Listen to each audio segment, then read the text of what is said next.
બે જ દિવસ પહેલા અમદાવાદના એક પોલીસ અધિકારીનો પાલતુ શ્વાનના નખ લાગવાથી હડકવા થયો અને એનું દુઃખદ મૃત્યુ થયું.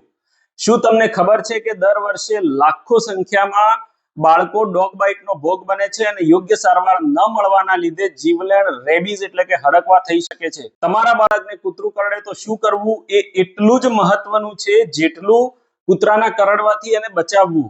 મિત્રો, ફક્ત કૂતરું કરડવાથી જ હડકવા નથી થતો, પરંતુ સંક્રમિત કૂતરાની લાળ પણ જો આપણા શરીર ઉપર કોઈ ઓપન વુન્ડ હોય એના કોન્ટેક્ટમાં આવે તો હડકવા થવાની શક્યતાઓ રહે છે. જો બાળકને કૂતરું કરડે અથવા તો એની લાળ લાગે તો સૌથી પહેલા જે જગ્યાએ કૂતરું કરડ્યું હોય એ ભાગને તરત જ ઓછામાં ઓછી 15 થી 20 મિનિટ સુધી સાબુ અને સ્વચ્છ વહેતા પાણીથી ધોઈ નાખવું, એટલે કે ચાલુ નળની નીચે, જેનાથી 80% સુધી હડકવાના વાયરસનો ખતરો ઓછો થઈ જાય છે. અને ઘા ઉપર તરત જ કોઈ પણ પ્રકારનું મલમ, હળદર કે બીજા કોઈ ઘરેલું નુસ્ખા ક્યારેય કરવા નહીં. આટલું કર્યા પછી બાળકને તરત જ બાળકોના ડોક્ટર જોડે લઈ જવું. અને સારવારના મુખ્ય ભાગોમાં સૌથી પહેલું રેબીઝ વેક્સિન એટલે કે હડકવાની રસી આપવી જરૂરી બને છે.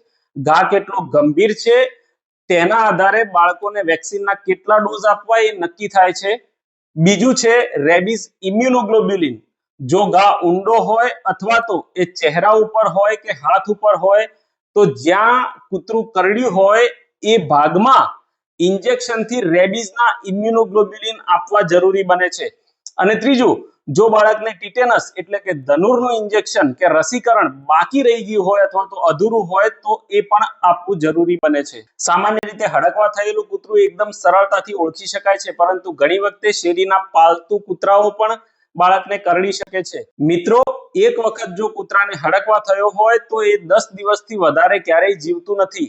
એટલે જો કૂતરું 10 દિવસ કરતા વધારે જીવે તો સમજી લેવાનું કે એ કૂતરાને હડકવા નથી. ઘણી વખતે માત્ર ઉઝરડા થયા હોય અથવા તો ઘા નાનો હોય ત્યારે માતા પિતા એની અવગણના કરે છે, જે બિલકુલ યોગ્ય નથી.